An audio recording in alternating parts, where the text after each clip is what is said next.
Самая долгожданная MMORPG, как в прямом, так и в переносном смыслах, Ashes of Creation, наконец-таки добралась до второй фазы альфа-тестирования. Да, то, что в принципе могло случиться еще в прошлом году, случается прямо сейчас. Не для всех, не сразу и сильно, не бесплатно, но, знаете, а кому сейчас легко? В любом случае, мой прицел давно сфокусирован на этом проекте, к тому же я во вторую альфу попадаю, так что давайте со всем этим делом разбираться в подробности. Не забываем подписываться на канал, напоминаю, это лучшее, что вы можете сделать, чтобы поддержать нас на ютубе. Также довожу до вашего сведения, что наш контент теперь дублируется на отечественных площадках в ВК и на Рутуб, все ссылки, разумеется, в описании. Ну и традиционно обращаю ваше внимание на мой телеграм, если хотите быть в курсе самых свежих новостей в жанре MMORPG с моими комментариями, общаться вживую в чатике, получать вовремя все анонсы, милости, что называется, прошу к нашему шалашу. Меня зовут Мадлер, это портал Гохару, и мы начинаем. Да, народ, как вы можете наблюдать на заднем плане, я, так сказать, примкнул к ждунам Ashes of Creation. Причем, я скажу так, примкнул благодаря вашей помощи. И тут, наверное, надо сказать, что при помощи конкретного одного человека, провизор, громадное спасибо, который, в общем-то, такой типа, с барского плеча, Мадлер, иди-ка ты, наверное, и поиграй во вторую альфу Ashes of Creation. Потому что, честно говоря, сам $120 я бы на все это дело не отжалел. И я все еще считаю, что это оверпрайс за, альфу. За участие в альфе. Не в игре, а в альфе. Надо это четко понимать. Это не игра, это, по сути, работа. То есть нужно будет выявлять баги и, по возможности, сообщать об этом разработчикам, чтобы сделать игру лучше. За $120. Можно, конечно, и подешевле, но в любом случае все равно дорого. Я напоминаю, все это дело, Альфа 2 будет разделена на 3 этапа. Первый этап, он как раз-таки стартует вот сегодня, когда вы смотрите это видео, 25 октября. Но попадут туда вот за эти $120 только лишь те, кто заплатил эти $120 давненько. Тот, кто, как и я, заплатил относительно недавно, попадет уже после 8 ноября. И игра при этом будет доступна только один раз в неделю, если мне не изменяет память, по воскресенью. Вторая стадия альфы начнется 20 декабря, и тогда игра будет доступна уже 5 дней в неделю. Третья альфа, и это вот прям вообще самая-самая далекая, 1 мая 2025 года, и тогда уже игра будет доступна круглосуточно. Ну и, собственно, насколько я понимаю, они не собираются вообще прекращать эту альфу уже до непосредственно релиза игры. Потратить или не потратить этот довольно-таки увесистый шматок денег решать только вам.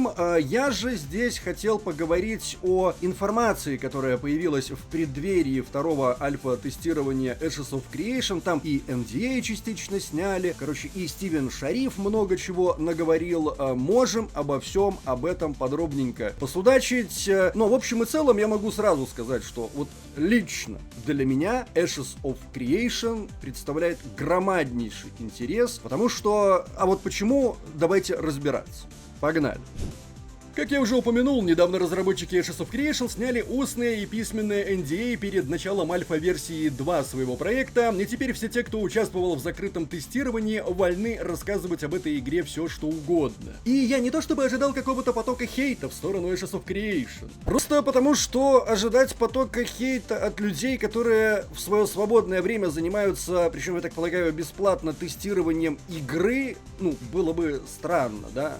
Они, наверное, этим занимаются, потому что она им нравится. Отзывы массово начали поступать на официальный сабреддит, а также на форумы Ashes of Creation. В целом, отзывы выглядят положительными. Один из пользователей отметил множество аспектов геймплея в тестах Alpha 1, включая ощущения от некоторых классов и многое другое. Другие благодарят разработчиков, которые, похоже, постоянно исправляют ошибки. Но без говнеца на вентиляторе, понятное дело, тоже не обошлось. Так, некоторые пользователи называют текущее состояние игры в основном весьма средней ММО с таргетной системой. Другие комментируют ее визуальное качество, а также боевку, которая, как выразился один из высказавшихся, убивает мое удовольствие. Мне здесь, честно говоря, сказать особенно нечего, только то, что я мог увидеть собственными глазами, например, вот визуальная составляющая пресловутая. Тот момент, когда случилось эпохальное событие и игру внезапно перевели на Unreal Engine 5, я, честно говоря, никаких особенных изменений не заметил. То есть это не было что-то прям вау. Но да, можно сказать, что игра визуально стала более приятной.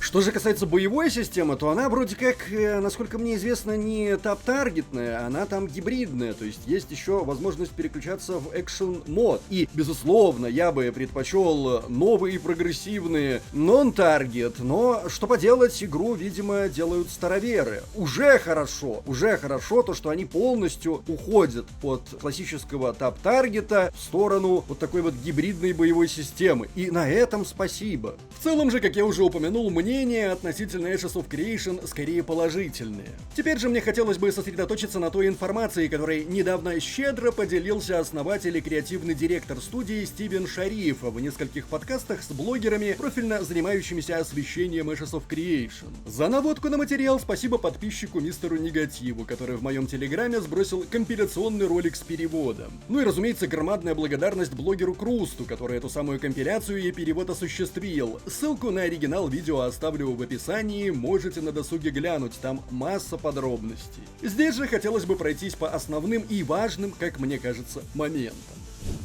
И один из таких моментов всплывает чуть ли не в первые минуты подкаста. Стивен на вопрос о том, не прогнутся ли они, то бишь разработчики Ashes of Creation, под гнетом фидбэка, сообщил, что есть вещи, которые в Ashes of Creation останутся неизменны при любых раскладах. Это, например, такие вещи, как PvX направленность, динамически меняющийся мир. Все это, конечно, может баланситься и видоизменяться, но концептуально Ashes of Creation останется до конца верна себе. Здесь, наверное, будет не лишним немножечко рассказать о том, что такое PvX. Мы вот знаем, да, PvP, PvE, а что такое PvX? Знаете, дело в том, что по своей сути Ashes of Creation представляет из себя вот такую квинтэссенцию, что ли, PvX подхода. Это когда и PvP, и PvE действуют в одной связке. То есть фактически не бывает чисто PvE и чисто PvP. Эти активности постоянно пересекаются, они постоянно проникают друг в друга, и таким образом получается целостное представление о продукте, о конкретной игре. Кому-то такой подход может не понравиться, но дело в том, что мы, в общем-то, немножечко, а точнее сильно испорчены нынешним подходом к MMORPG деланию, скажем так, где вообще бывает четкое разделение между PvP и PvE. Есть нечеткое разделение, но все равно мы понимаем, что вот это PvE, это PvP, можно PvP, допустим, вообще не заниматься. В Ashes of Creation, насколько я понимаю, такой подход будет сведен к минимуму. То бишь, ну да, будут встречаться какие-то активности чисто PvE-шные, но их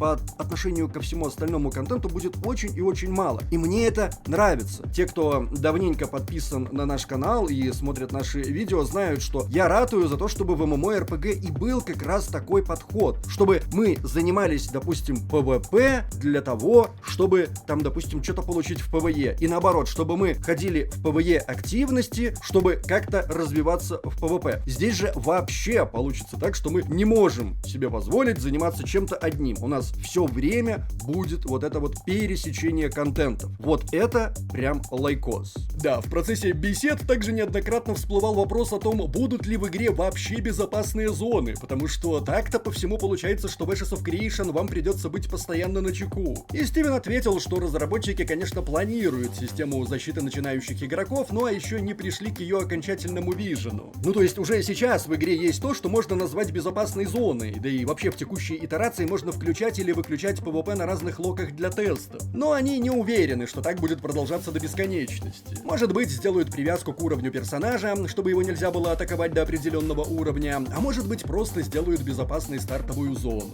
И, кстати, в связи с таким подходом, видимо, у кого-то даже сложилось впечатление, что Стивен Шариф ненавидит PvE-шеров. Да, такой вопрос на подкасте тоже был. Мол, ну слушай, ведь на аренах к тебе никто не пристает с PvE, а это уже как будто бы даже и не чистый PvX. А что тогда по поводу чистого PvE? И вот здесь Шариф как раз говорит о том, что чисто PvE-шные инстансовые повторяемые активности тоже будут, но их будет, как я уже упоминал, немного. И здесь есть еще один важный момент, о котором говорит Стивен Шариф, и который, фактически слово в слово совпадает с тем, о чем я толдычу уже на протяжении достаточно длительного промежутка времени. Это касается целевой аудитории. Он говорит о том, что если ты делаешь игру для всех, то есть для самых широких масс, то получается ты не делаешь ее ни для кого. Соответственно, тебе тебе необходимо определиться с целевой аудиторией своего проекта. Ну, вообще, конечно, для начала тебе нужно определиться с тем, что ты вообще хочешь сделать за проект. И делать игру уже в соответствии со своими виженами и, собственно, с вот этой вот самой целевой аудиторией. Можно спросить тогда, а что это за целевая аудитория Ashes of Creation? Все достаточно просто. Это те люди, чьи взгляды совпадают со взглядами разработчиков Ashes of Creation.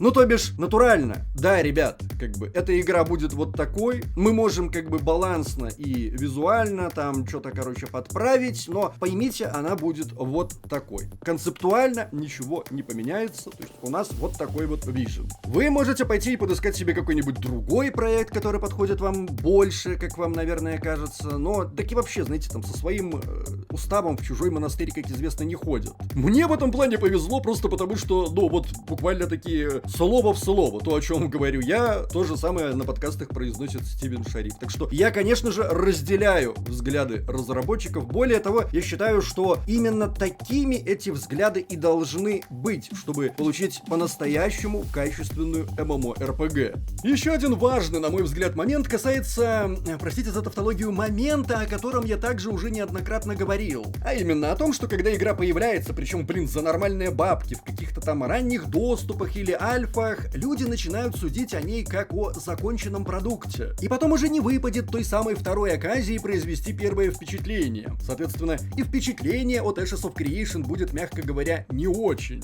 И вот здесь, как мне кажется, Стивен Шариф немножечко, что называется, путается в показаниях. Мол, ну у нас тут и так открытая разработка, какие секреты, впечатления о нашей игре уже давным-давно сложились, у кого-то с бородатых годов, у кого-то вон с альфы, и вообще нужно разделять то от этого. Как бы да, но с другой стороны, как-то уплывает фокус, да, то есть с того, что вы деньги вообще-то с людей взяли, и немалые деньги за доступ к альфе. И что бы вы этом ни говорили, как бы вы их не предупреждали о том, что это всего лишь альфа, они будут воспринимать ее как игру. Ну и, соответственно, впечатления тоже будут складываться. И знаете, можно, например, посмотреть на PAX Day, где происходило и происходит прямо сейчас нечто подобное. Результат так себе. Сравнивать, конечно, не стоит, потому что, ну, типа, Ashes of Creation, вы понимаете, это же как бы MMORPG в вакууме, это этакий мем даже, Star Citizen, Ashes of Creation, то есть она уже самобытная, это, знаете, элемент фольклора. Так что, сдается мне, когда эта игра действительно релизнится и станет доступна широким массам за адекватные деньги, подавляющее большинство игроков, особенно любителей MMORPG, мимо точно не пройдут.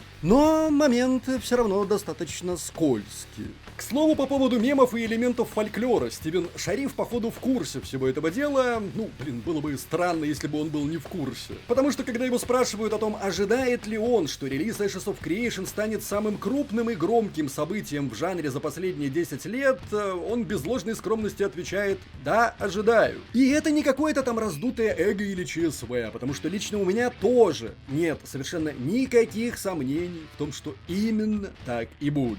Просто потому, что, ну, на моей памяти, наверное, не было еще ни одной MMORPG, где бы был реализован настолько масштабный подход. Да, безусловно, это еще не реализовано и в Ashes of Creation, это всего лишь вторая альфа, но, понимаете, вот, допустим, от той же самой Star Citizen Ashes of Creation, на мой взгляд, отличает то, что у разработчиков в Ashes of Creation есть четко сформированный вижен. Нет какого-то метания туда-сюда, а вот это, а то добавим, а это не будем, а тут вообще, короче, вот про это забыли, и они действительно, как говорится, у них был план, и они его придерживаются. У меня нет никаких сомнений, если вот, допустим, по поводу Star Citizen у меня есть некоторые сомнения, то вот Ashes of Creation нет вообще ни малейших сомнений о том, что они доведут свою работу до конца. Когда это будет, конечно, вопрос хороший. Но мне кажется, что не будут они прям очень сильно затягивать, и да, это будет реально, ну, лучшее MMORPG современности, я написал. Понимаете, дело в том, что, ну,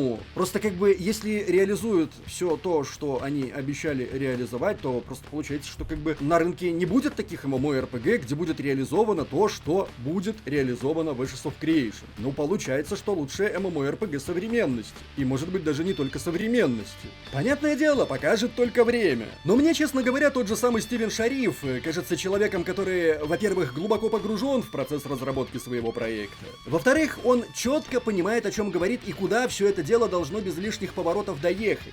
Ну и в-третьих, он реально выглядит так, как должен выглядеть главный человек на проекте. Знаете, этакое сочетание здорового рационализма с хорошо заметной искрой в глазах, когда он начинает рассказывать о своем детище. А в том, что он воспринимает Ashes of Creation именно как свое детище, может быть даже больше, чем своих in real life детищ, я не сомневаюсь.